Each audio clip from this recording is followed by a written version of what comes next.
পশ্চিমবঙ্গকে ভারতে অন্তর্ভুক্ত করার ক্ষেত্রে অগ্রণী ভূমিকা গ্রহণ করেছিল।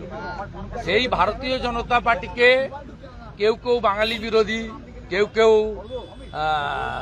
অমুকের পার্টি, গুজরাটিদের পার্টি, হিন্দিভাষীদের পার্টি, এইরকম একটা তকমা প্রচার চলছে।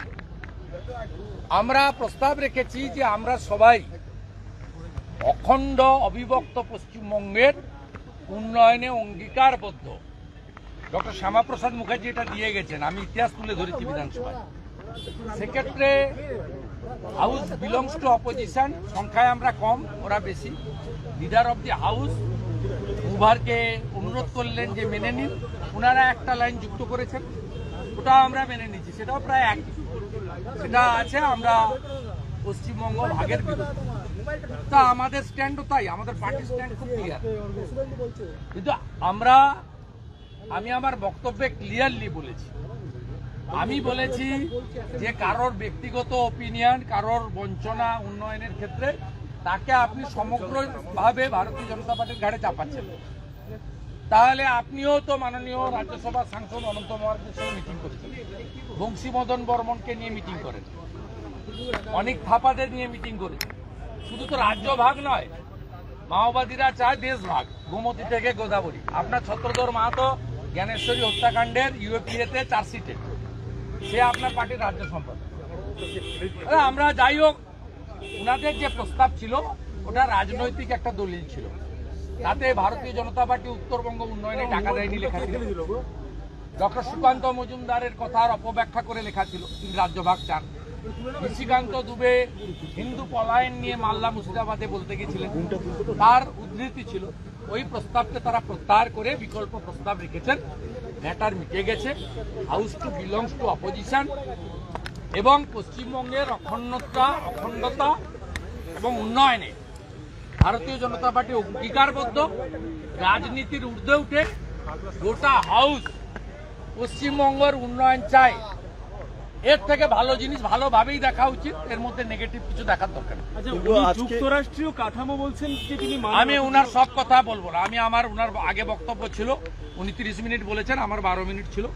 আমাদের তো লাল বাতি জ্বালিয়ে দেয় স্পিকার সাহেবের এক চোখ বন্ধ। পার্লামেন্টে লিডার অব দি অপোজিশনকে কিভাবে রেসপেক্ট করে সেটা এখানকার স্পিকার জানেন না। তা আমার যেটুকু টাইম ছিল, আমার অনেক কিছু বলার থাকলেও সুযোগ থাকে না। মাননীয় মুখ্যমন্ত্রীর অ্যাডভান্টেজ আছে, তিনি তার সব বলে গেছেন, আপনারা শুনেছেন। কিন্তু যেহেতু আমি আগে বলেছি, তাই মুখ্যমন্ত্রীর কথার আমি কাউন্টার করতে পারিনি। মুখ্যমন্ত্রী আমার অনেকগুলো বিষয় কাউন্টার করার চেষ্টা করেছেন, কিন্তু আমার মনে হয়েছে যে আজকে হাউসে সংসদীয় রীতিনীতি মেনে সম্পূর্ণ আলোচনাটা হয়েছে। কনক্লুশনে একটাই লাইন, অবিভক্ত পশ্চিমবঙ্গের উন্নয়নে আমরা সবাই অঙ্গীকারবদ্ধ। ভারতীয় জনতা পার্টি সর্বাগ্রে অঙ্গীকারবদ্ধ, কারণ ডক্টর শ্যামাপ্রসাদ মুখার্জি এবং PR ঠাকুর তারা আমাদের পশ্চিমবঙ্গ দিয়ে গেছে।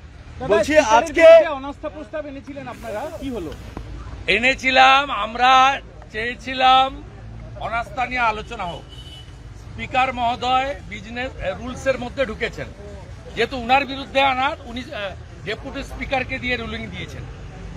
আমরা জানি তিনি হাউসকে চলমান রাখছিলেন যাতে রাজ্যপালের কাছ থেকে অনুমোদন নিতে না হয়।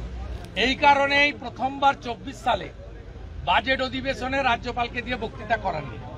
আমাদের পাতা ফাঁদে আজকে ডেপুটি স্পিকার মহোদয় পা দিয়েছেন। এরপরে উইন্টার সেশন করতে গেলে ফাইলটা পাঠাতে হবে রাজ্যপাল মহোদয়ের কাছে। বিজেপির পাতা ফাঁদে আজকে পা দিয়েছিল। আমি শেষে বলে এসেছি যে আমরা যেটা চাইছিলাম, আপনি রাজ্যপালের কাছে যান, কারণ আপনি বেআইনি ভাবে 4-2-6 জনকে শপথ বাক্য পাঠ করিয়েছেন সংবিধানকে ভায়োলেট করে। আপনি এবারে রাজভবনে আপনি যাতে ছোটেন, সে ব্যবস্থাটা আজকে আমরা করি।